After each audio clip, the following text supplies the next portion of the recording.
자들에게도 주시는 임마누엘. 오늘 7월 둘째 주일이긴 하지만 지나온 반년을 하나님 앞에 감사하고 또 남은 올 한 해의 반년을 미리 하나님 앞에 감사하는 맥주 감사 주일 절기로 하나님 앞에 예배하고 있습니다. 맥주 저절의 기원을 잠시 말씀드리면 이스라엘 백성들이 아브라함으로부터 믿음의 역사, 신앙의 역사가 시작이 되었습니다.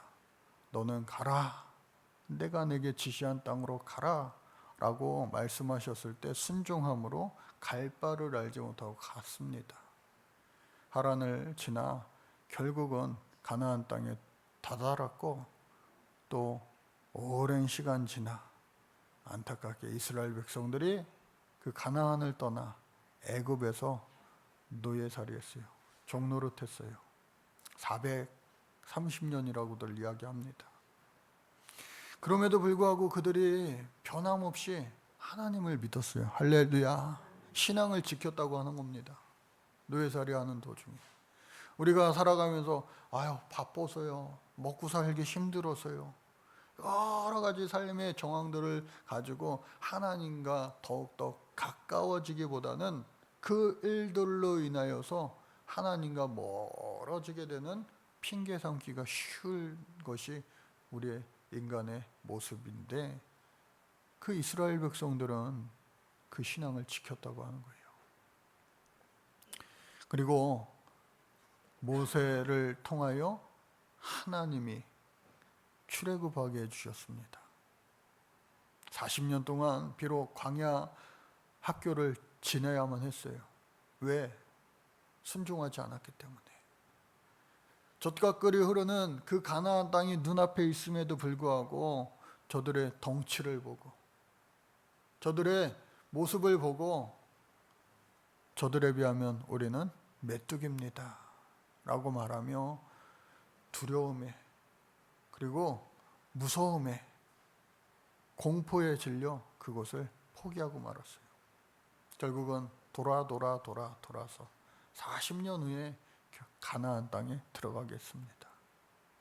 그리고 그 가나안 땅에 들어가서 첫 수확의 열매, 첫 보리 수확의 열매를 맨날 하나님께서 그들을 굶지 않게 해주시려고 만나를 하늘에서 내려주셨어요. 안식일 하루 전에는 이틀치를 내려주신 거 있죠. 얼마나 세심한 우리 하나님이신지 몰라요. 그 하나님께서 이스라엘 백성들을 가나안 입성하게 하신 후로 이제는 첫 보리 수확의 열매를 하나님 앞에 올려드리는 그 감사제를 올려드렸다. 이제 그것이 오늘날까지 이어지고 있는데, 예수님 시대에 특별히 베드로와 그 어부 제자들을 부르실 때에 니들은 더 이상 물고기 잡는 어부 되지 말고 사람 남는 어부가 되어라 말씀하셨어요. 오늘날 우리도 많은 추수의 열매를 기대하고 살아가고 땀 흘려 노력하고 헌신하고 할 수 있지만 가장 귀한 추수의 열매는 뭐냐? 우리 예수 믿는 사람들로서 영혼 추수의 열매를 통하여 기쁨을 얻고 감사를 얻고 하나님 앞에 영광이 되어질 수 있는 오늘 우리 새 비전교회 그리고 우리 사랑하는 온 성도님들이 되어질 수 있기를 주님의 이름으로 간절히 축복합니다. 왜 그런가 하면 예수님께서 말씀하신 지상 최후의 명령이 바로 이것이었기 때문입니다. 예수님께서 명령하신 적이 성경상에 많은 것 같지만 사실 별로 없어요. 권유하신 거예요. 너희도 그렇게 할래? 할래? 부드럽게 인자하게. 그런데 아주 단호하게 이 마지막 지상 최후의 모습은 권유가 아니라 해도 된다, 안 해도 어쩔 수 없다, 그것이 아니라 아주 강력한 명령이셨다라고 하는 겁니다. 제가 지난 주일 없었죠? 그리고 그 지난 주일 예수님의 부활의 첫 목격자들에게 예수님 그 여인들에게 말씀하셨어요. 제자들에게 내가 먼저 갈릴리로 가 있을 테니 그들도 갈릴리로 오라 하라. 그곳에서 만나자. 부활의 그 장소를 갈릴리로 택하셨어요. 그리고 오늘 이 말씀, 경비병들이 이제 대제사장에게 이실직고합니다. 죽을지도 모르지만 어차피 대제사장들의 손바닥 아니에요. 멀리 도망간다 한들 살아남을 수 없어요. 그렇기 때문에 어떻게 보면 자수한 거예요. 우리가 예수님의 시체를 무덤 앞에서 임봉하고 겹겹이 쌓여 지켰지만 사라졌습니다. 그리고 그 천사의 강림을 봤잖아요. 그리고 그 초자연적인 현상을 경험했잖아요. 벌벌 떨면서. 그러나 그 자리에 없었던, 그리고 혹여나 그 자리에 있었더라도 그 사실을 믿지 않고 안 믿으려고 했던 대제사장들과 장로들이 경비병들의 입을 막는 거예요. 돈으로 매수해서 제자들이 밤중에 우리가 잘 때 훔쳐갔다라. 여러분, 이 말 속에는 얼마나 커다란 논리적 모순이 있습니까? 왜요? 잠잘 적에 제자들이 와서 훔쳐갔다 하라는 거예요. 여러분, 잠자고 있는데 제자들이 왔다 갔는지 어떻게 압니까? 그것을 알았다라면 이 경비병들이 자기 목숨을 지키기 위해서라도 깜짝 놀라 일어나 그들을 제압하고 체포했을 텐데, 얼마든지 그러한 힘이 있고 또 돌아가면서 잠도 잘 수 있게 겹겹이 많은 사람들이 보초를 서고 있는데 모두가 잠들어 누가 왔다 갔는지도 모른다 만큼 푹 잠들었는데 제자들이 왔다 갔다는 거 어떻게 할까요?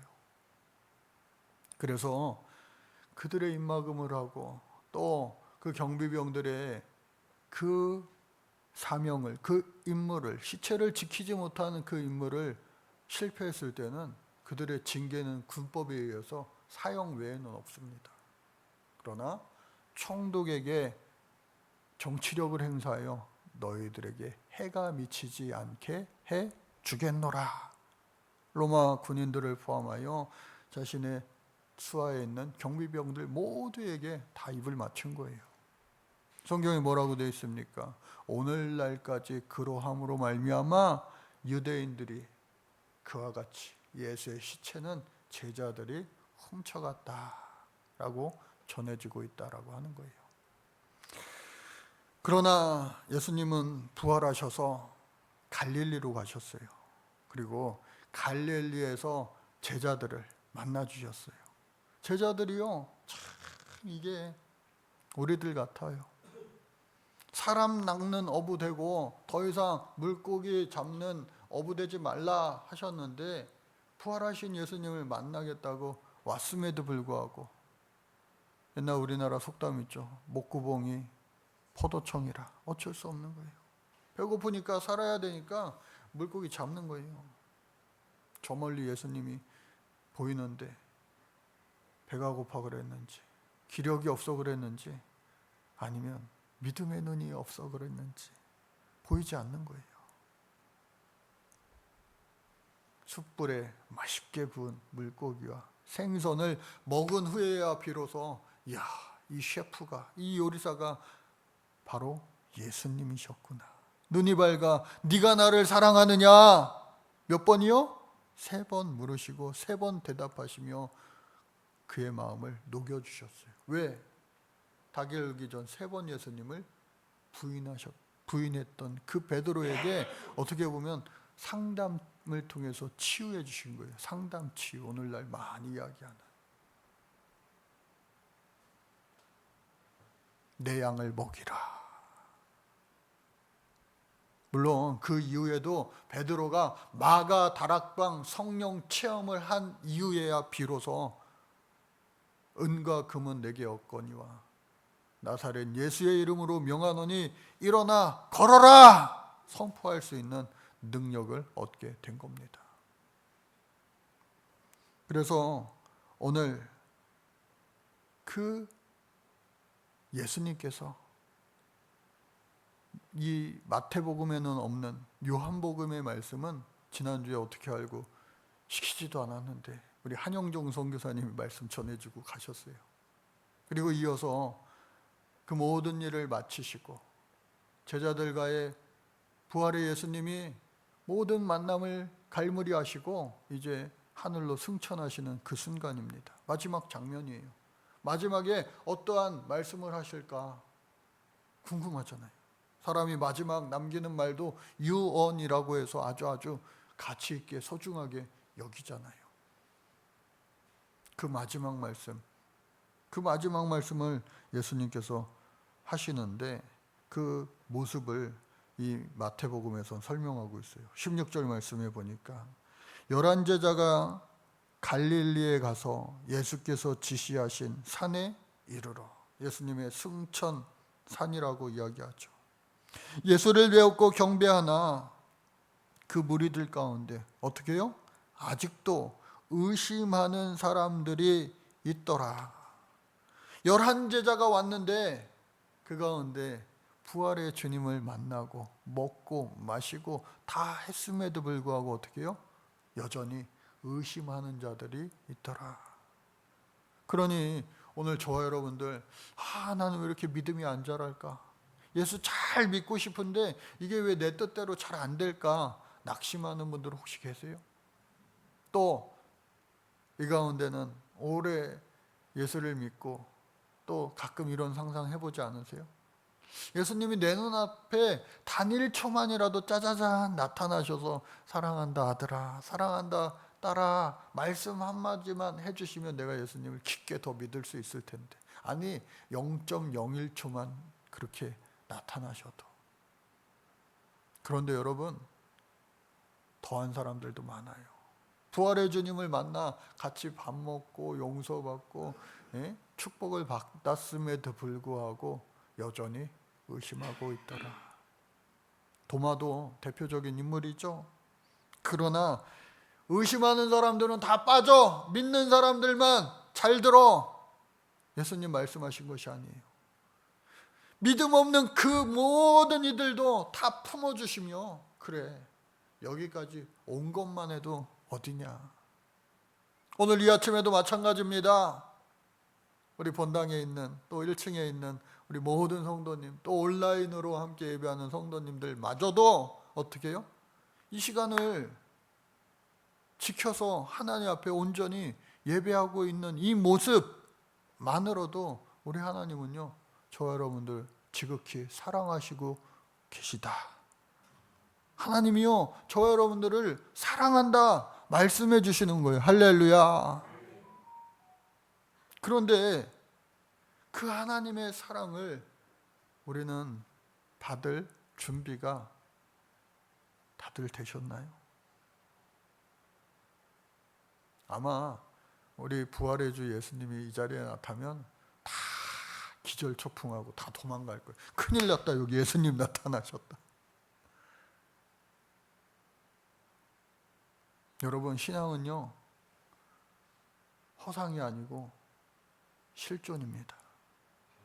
하나님은 오늘도 살아계셔서 역사하시는 하나님인 줄로 믿습니다. 성경 안에서만 존재하는 하나님이 아니라 성경책 바깥에서 우리의 삶의 현장 가운데 매일 순간 역사하시는 살아계신 우리 하나님인 줄로 믿으시기 바랍니다.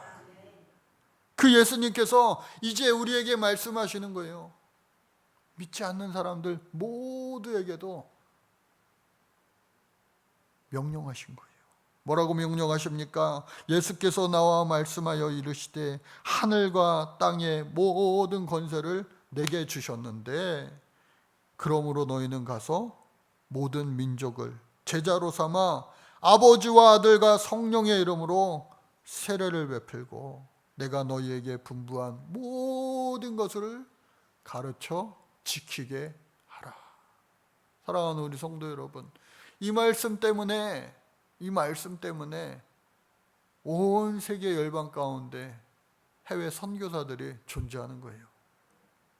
어쩌면 성경 역사상, 기독교 역사상 가장 1호 해외 선교사는 우리가 잘 아는 베드로, 바울입니다. 베드로도요, 이방인 전도했잖아요. 이방인 선교했잖아요.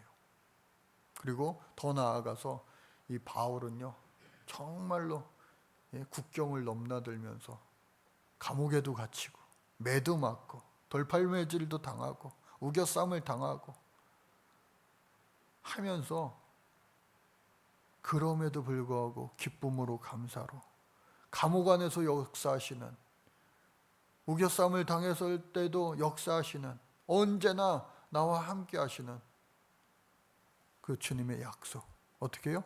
볼지어다 내가 세상 끝날까지 너희와 항상 함께 있으리라. 이 자리에는요, 사도 바울이 없었잖아요.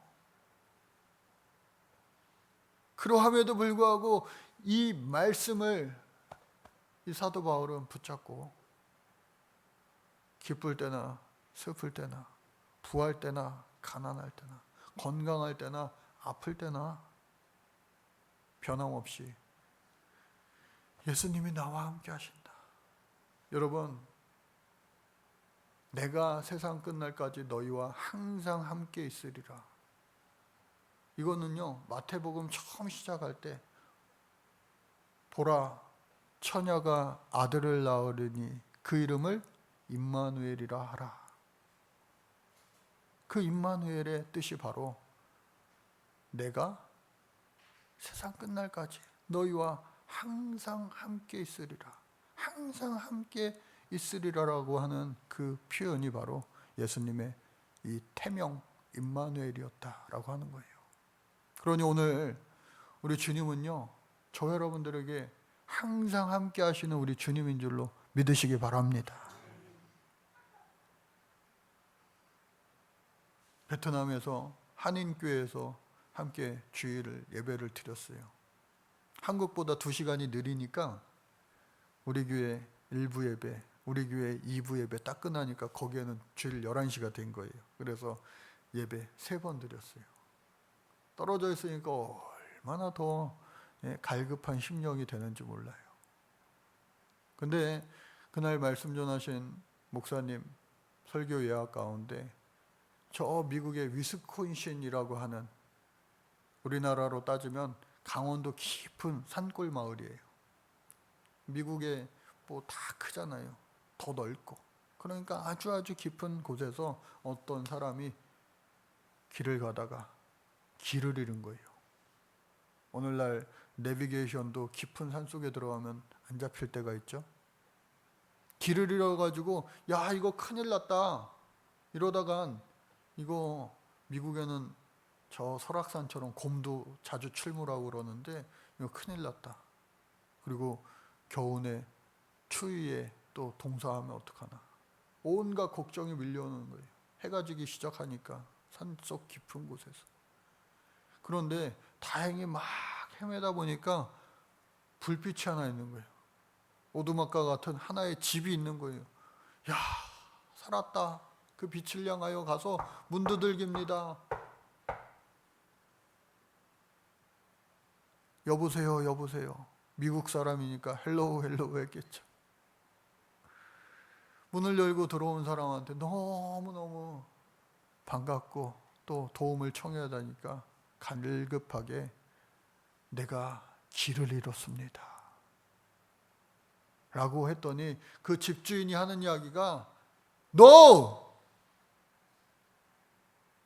당신은 길을 잃지 않았습니다 라고 답을 해줬다고 하는 거예요.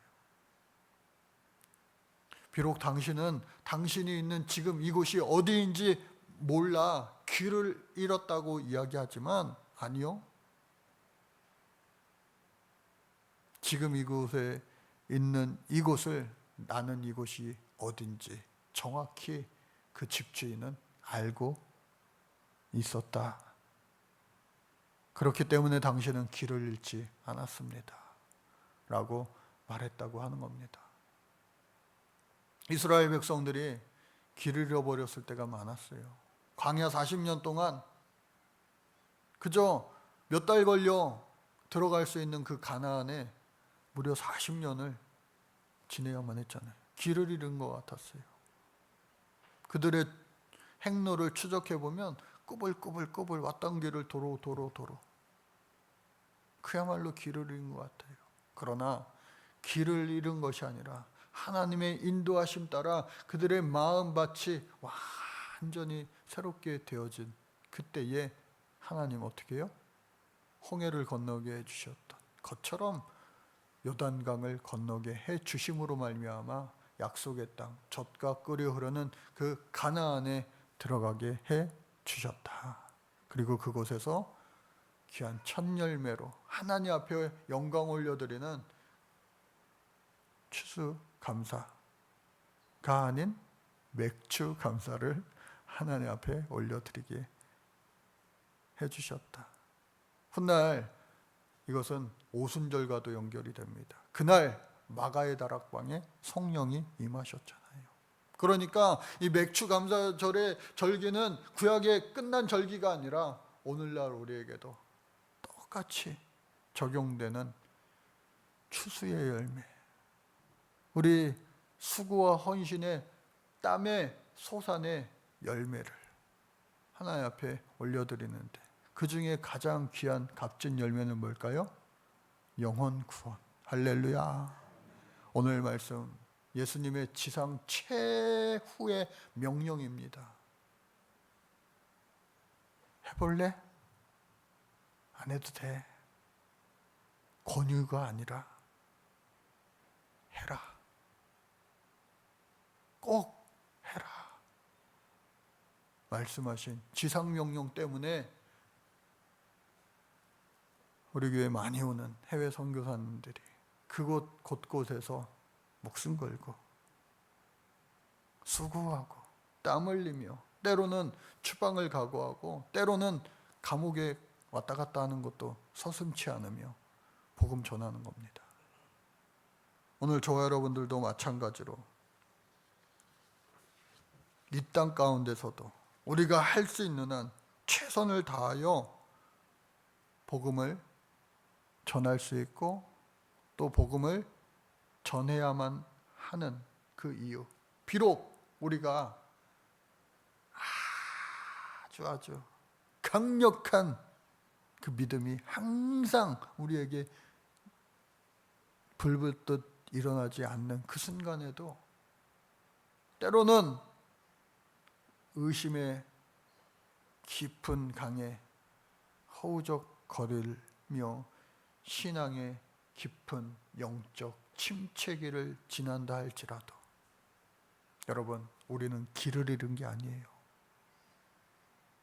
그 순간에도 우리 하나님은요, 저와 여러분들과 임마누엘로 항상 함께해 주고 계심을 여러분들 잊지 마시기를 바랍니다.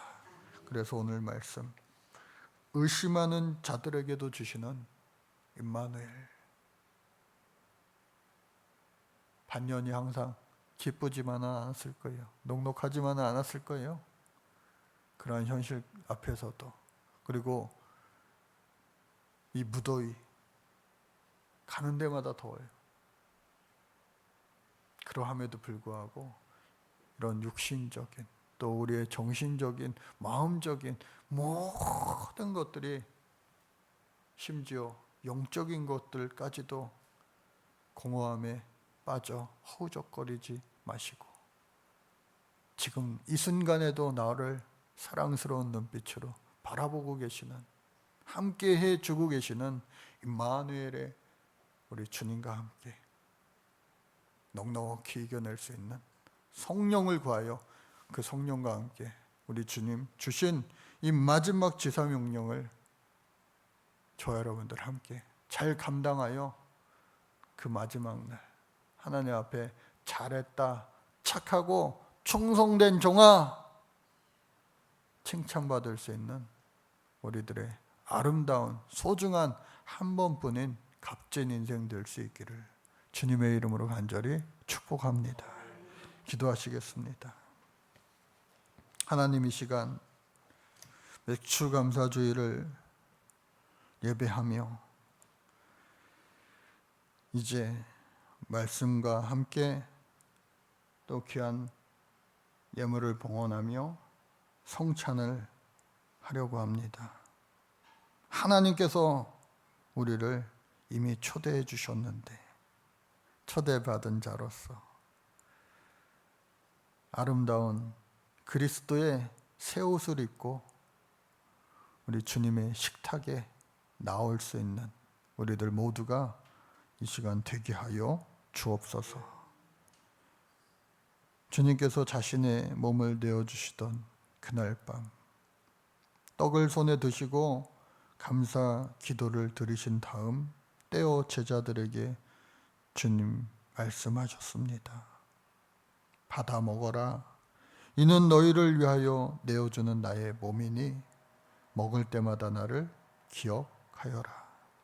또 식후에 주님께서 잔을 드시고 감사 기도를 드리신 후에 제자들에게 돌리며 말씀하셨습니다. 이 잔을 마셔라. 이는 죄사함을 얻게 하려고 많은 사람을 위해 흘린 새 언약의 피니 이를 행할 때마다 나를 기념하여라. 거룩하신 우리 하나님, 일찍이 주님께서 세상에 보내셨던 성령을 지금 다시 보내주셔서 여기 진설된 떡과 포도주 위에 임하시고 이 식탁을 성별하여 주옵소서. 또한 여기 모인 우리 모든 세비전 한 사람 한 사람 영혼들에게 함께하여 주셔서 이 떡과 포도주로 영원한 생명의 새 힘을 얻는 양식 되게 하시고 이를 먹고 마심으로 그리스도의 새로운 몸을 입어 이 세상을 능히 이기며 변화시키며 하나님의 천국을 미리 맛보는 그 능력을 발휘하며 살아갈 수 있는 오늘 이 시대에 참된 그리스도인 되게 하여 주옵소서. 우리 구주 예수 그리스도의 이름으로 기도드립니다. 아멘.